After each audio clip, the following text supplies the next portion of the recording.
Hello everyone, welcomes to Archana's commerce classroom. ನಾನು ನಿಮಗೆ previous ವಿಡಿಯೋದಲ್ಲಿ ಇನ್ಕಮ್ ಫ್ರಮ್ ಅದರ್ ಸೋರ್ಸ್ದು ಒಂದು 4ರಿಂದ 5 ಪ್ರಾಬ್ಲಮ್ನ ಮಾಡಿಸಿದ್ದೆ. ಸೊ ನೆಕ್ಸ್ಟ್ ಕಂಟಿನ್ಯೂಟಿ ಅಂದರೆ ಇವತ್ತು ನಾನು ನಿಮಗೆ ನೆಕ್ಸ್ಟ್ ಪ್ರಾಬ್ಲಮ್ನ ಹೇಳ್ಕೊಡ್ತೀನಿ. So income from other source ನಿಮಗೆ 10 ಆ್ಯಂಡ್ 15 ಮಾರ್ಕ್ಸ್ಗೆ ಪ್ರತಿ ಸತಿ ಕೇಳ್ತಾರೆ ಆ್ಯಂಡ್ 2 ಮಾರ್ಕ್ಸ್ಗೆ ಒಂದು ಥಿಯರಿ ಕೂಡ ಕೇಳ್ತಾರೆ. ಸೊ ಇದು ಕೂಡ exam point of ವ್ಯೂಯಿಂದ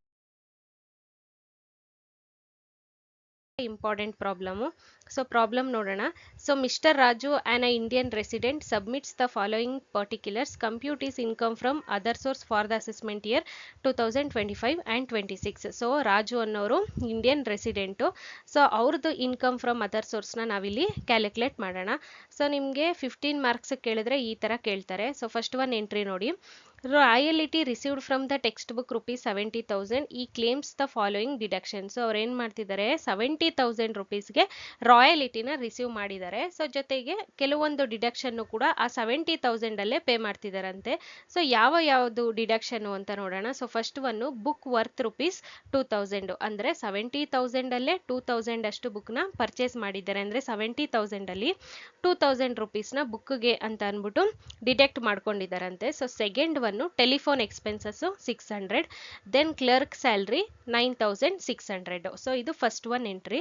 second one entry, as a management consultant he earn ₹12,000. So management consultant ಆಗಿ 12,000 ರುಪೀಸ್ನ earn ಮಾಡ್ತಿದ್ದಾರಂತೆ.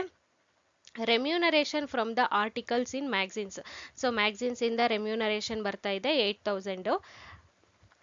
Dividend from a Indian company. So Indian company dividend 1,000. Gift received ₹5,000 on the occasion of marriage. So gift important, ಒಂದು star mark ಹಾಕಿಟ್ಕೊಳ್ಳಿ. So ಇದು ಪ್ರತಿ ಸತಿ ಕೇಳ್ತಾ ಇರ್ತಾರೆ. Agriculture income from ₹10,000 in Nepal. So ನೇಪಾಳಿಂದ ಅಗ್ರಿಕಲ್ಚರ್ ಇನ್ಕಮ್ ಬರ್ತಿದೆಯಂತೆ 10,000. ₹16,000 as a interest on tax free debentures of X limited. So within the ಬ್ರಾಕೆಟಲ್ಲಿ ನಾಟ್ ಲಿಸ್ಟೆಡ್ ಅಂತ ಕೊಟ್ಟಿದ್ದಾರೆ. ಸೊ ಇದನ್ನು ಹೇಗೆ ಕ್ಯಾಲ್ಕುಲೇಟ್ ಮಾಡೋದು ಅಂತ ಅಂದ್ಬಿಟ್ಟು ನಾನು ಆಲ್ರೆಡಿ ಪ್ರೀವಿಯಸ್ ಇಯರ್ ಪ್ರಾಬ್ಲಮಲ್ಲಿ ಹೇಳ್ಕೊಟ್ಟಿದ್ದೆ. ಸೇಮ್ ಅದೇ ಥರ ಇಲ್ಲೂ ಕೂಡ ಕ್ಯಾಲ್ಕುಲೇಟ್ ಮಾಡೋದು. So next one entry, ₹10,000 as a interest on government securities. So next one shared profit from a HUF ₹600. ಅಂದರೆ ಪ್ರಾಫಿಟ್ನ ಶೇರ್ ಮಾಡ್ಕೋತಿದ್ದಾರೆ HUF ಇಂದ ಎಷ್ಟು ಅಮೌಂಟು 6,000 ಅಂತ ಹೇಳ್ತಿದ್ದಾರೆ. ಸೊ ಇದಿಷ್ಟು ನಮಗೆ ಕೊಟ್ಟಿರೋ ಅಂಥ ಕ್ವೆಶನ್ಸು. ಸೊ ಇದಿಷ್ಟು ಅಡ್ಜಸ್ಟ್ಮೆಂಟ್ನ ಇಟ್ಕೊಂಡು ನಾವು ಹೇಗೆ ಪ್ರಾಬ್ಲಮ್ ಮಾಡೋದು ಅಂತ ನೋಡೋಣ. ಸೊ ನೋಡೋಣ ಒನ್ ಬೈ ಒನ್ ಪ್ರಾಬ್ಲಮ್ ಹೇಗೆ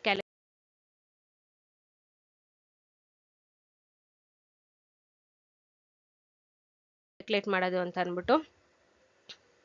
ಸೊ ಫಸ್ಟು ನಾವು computation of a income from other source for the assessment year 2025 and 26 ಅಂತ ಹಾಕೋಬೇಕು. ಸೊ ಯಾವಾಗಲೂ ತಿಳ್ಕೊಳ್ಳಿ, ಅಸೆಸ್ಮೆಂಟ್ ಇಯರ್ಗೆ ನಿಮಗೆ ಮಾರ್ಕ್ಸ್ ಅಲಾಟ್ ಆಗಿರುತ್ತೆ. ಸೊ ಅಸೆಸ್ಮೆಂಟ್ ಇಯರ್ ನೀವು ಬರೆದ್ರೆ ಮಾತ್ರ ನಿಮಗೆ ಔಟ್ ಆಫ್ ಔಟ್ ಮಾರ್ಕ್ಸ್ನ ಕೊಡೋದು. ಯಾವಾಗಲೂ ಕೂಡ ಅಸೆಸ್ಮೆಂಟ್ ಇಯರ್ ಆ್ಯಂಡ್ ಪ್ರೀವಿಯಸ್ ಇಯರ್ಗೆ 1 ಮಾರ್ಕ್ಸ್ ಅಲಾಟ್ ಆಗಿರುತ್ತೆ. ಅಸೆಸ್ಮೆಂಟ್ ಇಯರ್ನ ಯಾವಾಗಲೂ ಕೂಡ ಕ್ವೆಶನ್ ಪೇಪರ್ ಲಾಸ್ಟಲ್ಲಿ ಕೊಟ್ಟಿರ್ತಾನೆ, ಅದೇನು ಕೊಟ್ಟಿರ್ತಾರೆ ಅದನ್ನೇ ಕಾಪಿ ಮಾಡಿ.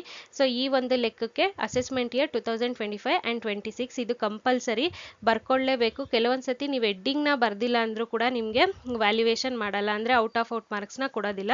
ಸೊ ಅದಕ್ಕೆ ಇದು ತುಂಬಾ important. Computation of a income from other source for the assessment year 2025 and 26 ಅಂತ ಬರ್ಕೋಬೇಕು.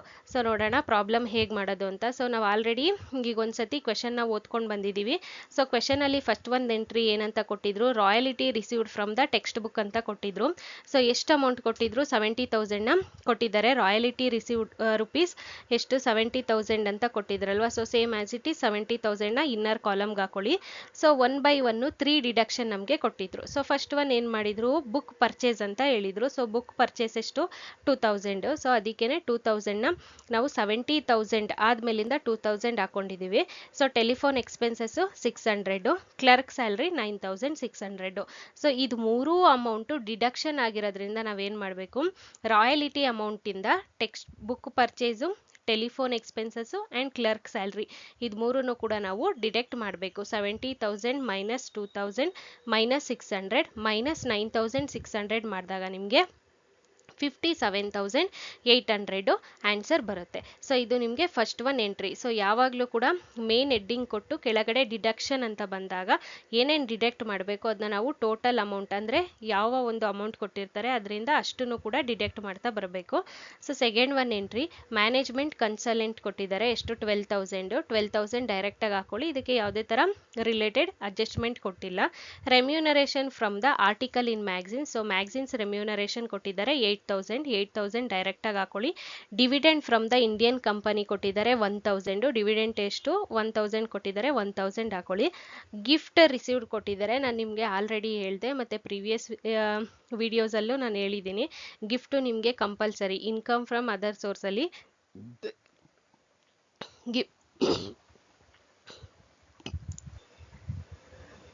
ಸೊ ಗಿಫ್ಟ್ ರಿಸೀವ್ಡ್ ಬಂದಾಗ ನೋಡ್ಕೊಳ್ಳಿ, ಈ ಗಿಫ್ಟ್ ಯಾವಾಗಲೂ ಕೂಡ ಎಕ್ಸಾಮ್ಟೆಡ್ಡೇ ಇರುತ್ತೆ. ಎಬೋ 50,000 ಇದ್ದರೆ ಮಾತ್ರ ನಾವು ಆ ಅಮೌಂಟ್ನ ಏನು ಮಾಡಬೇಕು ಡಿಡಕ್ಟ್ ಮಾಡಿ ಬರೀಬೇಕಾಗುತ್ತೆ.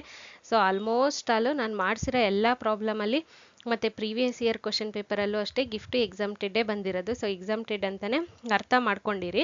ಇಫ್ ಇನ್ ಕೇಸ್ 50,000ಇಂದ ಮೇಲ್ ಬಂದರೆ ಮೈನಸ್ ಮಾಡಿ ಅಮೌಂಟ್ನ ಬರೀಬೇಕಾಗುತ್ತೆ. So agriculture income from Nepal ಇದೆ 10,000. ಅಗ್ರಿಕಲ್ಚರ್ ಇನ್ಕಮ್ ಫ್ರಮ್ ಇಂಡಿಯಾ ಇದ್ದರೆ ನಾವೇನು ಮಾಡಬೇಕಿತ್ತು ಎಕ್ಸಾಮ್ಟೆಡ್ ಕೊಡಬೇಕಿತ್ತು. ಸೊ ಇಲ್ಲಿ ನೇಪಾಳ ಇರೋದ್ರಿಂದ ಎಷ್ಟು ಅಮೌಂಟ್ ಕೊಟ್ಟಿದ್ದಾರೆ ಅಷ್ಟು ಅಮೌಂಟ್ನ ಡೈರೆಕ್ಟಾಗಿ ಹಾಕೊಳ್ಳಿ. So next interest on a tax free debentures. So interest on tax free ಡಿಬೆಂಚರ್ಸ್ನ ನಾವು ಯಾವಾಗ ಟ್ಯಾಕ್ಸ್ ಫ್ರೀ ಅಂತ ಬರುತ್ತೆ ಆವಾಗ ನಾವೊಂದು ಸ್ಟ್ಯಾಂಡರ್ಡ್ ಅಮೌಂಟ್ನ ಹಾಕಿ ಕ್ಯಾಲ್ಕುಲೇಟ್ ಮಾಡಬೇಕಾಗುತ್ತೆ. 100/90 ಟ್ಯಾಕ್ಸ್ ಫ್ರೀ ಡಿಬೆಂಚರ್ಸ್ಗೆ ಸ್ಟ್ಯಾಂಡರ್ಡ್ ವ್ಯಾಲ್ಯೂ 100/90. ಕ್ವೆಶನಲ್ಲಿ ಏನು ಅಮೌಂಟ್ ಕೊಟ್ಟಿದ್ದಾರೆ ಆ ಒಂದು ಅಮೌಂಟ್ಗೆ ನೀವು 100/90 ಮಾಡಬೇಕು. ಈ ಒಂದು ಕ್ವೆಶನಲ್ಲಿ 16,000 ಕೊಟ್ಟಿದ್ದಾರೆ. 16,000 ಇಂಟು 100/90 ಮಾಡಿದಾಗ ನಿಮಗೆ ಆನ್ಸರ್ ಬರುತ್ತೆ. ಏನು ಆನ್ಸರ್ ಬರುತ್ತೆ ಅದನ್ನು ನೀವು ಡೈರೆಕ್ಟಾಗಿ ಔಟರ್ ಕಾಲಮ್ಗೆ ಹಾಕೋಬೇಕಾಗುತ್ತೆ. ಇಂಟ್ರೆಸ್ಟ್ ಆನ್ ಗೌರ್ನಮೆಂಟ್ ಸೆಕ್ಯೂರಿಟೀಸು ಕ್ವೆಶನಲ್ಲಿ ಎಷ್ಟು ಕೊಟ್ಟಿದ್ದಾರೆ ಅಷ್ಟನ್ನೇ ಹಾಕೊಳ್ಳಿ. 10,000 ಕೊಟ್ಟಿದ್ದಾರೆ 10,000. Share profit from the HUF. So HUF means Hindu undivided by family, ಅದರಿಂದ ನಮಗೆ ಪ್ರಾಫಿಟ್ ಬರ್ತಾ ಇದೆಯಂತೆ. ಸೊ ಯಾವಾಗಲೂ ಕೂಡ ನಮಗೆ HUF ಎಕ್ಸಾಮ್ಟೆಡ್ ಆಗುತ್ತೆ according to income from other source. So ಅದಕ್ಕೆ ನಾವು HUF ಬಂದಾಗ ಎಕ್ಸಾಮ್ಟೆಡ್ ಅಂತ ತೋರಿಸ್ಬೇಕಾಗುತ್ತೆ. ಸೊ ಇದಿಷ್ಟು ನಮಗೆ ಈ ಒಂದು ಕ್ವೆಶನಲ್ಲಿ ಕೊಟ್ಟಿರೋಂಥ adjustment. On the basis of adjustment ನಾವು ಇಲ್ಲಿ ಇನ್ಕಮ್ ಫ್ರಮ್ ಅದರ್ ಸೋರ್ಸ್ನ ಕ್ಯಾಲ್ಕುಲೇಟ್ ಮಾಡಿದ್ವಿ. ನಿಮಗೆ ಟೋಟಲ್ಲು 1,16,577 ಆನ್ಸರ್ ಬರುತ್ತೆ. ಸೊ ಇದೇ ಥರ ಸೇಮ್ ನಿಮಗೆ ಎಷ್ಟು ಎಂಟ್ರೀಸ್ ಜಾಸ್ತಿ ಇರುತ್ತೆ ಅಷ್ಟು ಮಾರ್ಕ್ಸ್ ಕೂಡ ಜಾಸ್ತಿ ಇರುತ್ತೆ. ಸೊ ಈ ಥರ ನಿಮಗೆ 8+ ಎಂಟ್ರೀಸ್ ಕೇಳಿದ್ರೆ ಇಲ್ಲಿ ಟೋಟಲ್ 9 ಎಂಟ್ರೀಸ್ ಇದೆ ಅಂದರೆ ಇದು ನಿಮಗೆ 15 ಮಾರ್ಕ್ಸ್ಗೆ ಬರೋಂಥ ಪ್ರಾಬ್ಲಮ್ ಅಂತ ಹೇಳ್ಬೋದು. So thank you all.